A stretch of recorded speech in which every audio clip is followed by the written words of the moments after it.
Hi guys, and welcome to my GCSE Geography Study with me. Now this can be used for any subject, however I am going to be doing some revision tips specifically for geography in the 5-minute break in between. So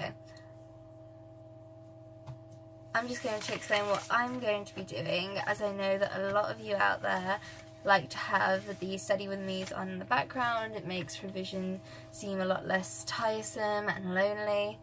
So I am doing a cram for my geography mock tomorrow, and I am going through my previous paper and doing some fix-it.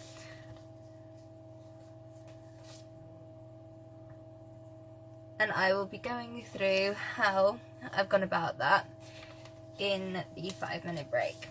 So yeah, speak to you in a bit.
one piece of advice actually when preparing for any type of exam, mocks, GCSEs, A-levels, or just end of term, is practice exam questions. They are probably the most helpful things because it really makes you think about what else you could put in there to gain that many marks, and understanding a mark scheme, even though it's hard, shows you what position the examiner is in, so you can get inside the head of an examiner who is actually going to be marking your paper and understand what they are looking for, guaranteeing you the marks that you want.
So, now that we've pretty much hit to the midpoint of the video, I'm just going to be showing you and talking you through some of the different ways that I've started to revise for geography. So there's quite a few different ways, one of which is taking a previous exam paper, such as this one, and going through all of the questions that you got wrong and simply doing the fix it for them. I know that it can be quite difficult to go through and be like, oh, feeling so gutted about which ones you got wrong. However, like this for example, I simply wrote out the question in pink, the things I got right in dark blue, and then the things that I actually needed to improve on and add into the text in light blue, just so I know, so it just stands out to you once you're reading through it afterwards. Another way, which is definitely for revising content, not practicing it in exam questions, is flashcards. So this one, for example, is on the destructive plate boundaries and the collision plate boundary. So to have a diagram and the text flowing around it always makes it easier for me to remember, just as you get more of an, you remember it better because you're remembering the picture, you're remembering which pieces of the text go with the picture. It's also quite good with things like this when it's in a specific order to number the different parts of the text with the pieces on the diagram that correspond to it. Other things that may not really fit on a flashcard necessarily, probably something like this that you might want just a bigger diagram for, is very much so. The other normal way of doing it is writing up your class notes but summarising, just taking out a few different things that you didn't need, or maybe just neatening it up, make it into a format that you can remember a lot better. Yeah, those are the main ways that I practice geography. I don't think there are many more. A lot of these can overlap into different subjects. Another thing that I actually haven't started using yet, which I should, is this. It's the GCSE Geography Workbook and Answer Booklet. It's this one here. And you can often order it through your school during your GCSE years, and just covers all the topics that you could possibly need, and you can adapt the questions to the specific case studies that you're learning in class, and it does really help to get a feel of just different practice questions without having to hunt through exam papers online. So yeah, they are really, well, I hope they will be helpful. I've heard from a lot of my friends that they are really good. They show a lot more detail into the questions. You can add pieces of your knowledge to revision that you didn't know when looking through the mark scheme. So yeah, I don't actually have a revision guide for geography, just because it can be so diverse, because every single school chooses a different coursework. Not coursework, sorry, case study. And it can range from any different storm or any different earthquake, and I think it would be a lot to make each individual revision guide. So they do use the most chosen one. However, for me, when I go into the stores and look into these revision guides and see that it's not my case study, I think that it's just a lot easier to use the other resources that you have available, especially your class notes are probably the things that are going to help you the most. But if you are lucky enough to go into a store and find a revision guide with the case studies that you are using in lesson, I would definitely recommend it, because the information is extremely useful, because your case studies are going to be your big 9 markers plus 3 for SPAG during your geography.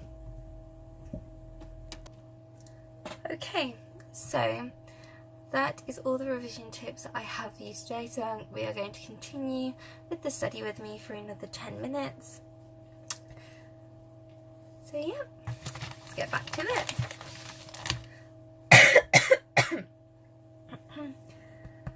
Oh.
Okay, so thank you guys. I hope this helped you, and yeah, I'll see you next week. I'm going to be posting my subject specific videos next week, and yeah, I hope that you enjoyed this, and I hope the revision tips also helped. See you next week. Bye.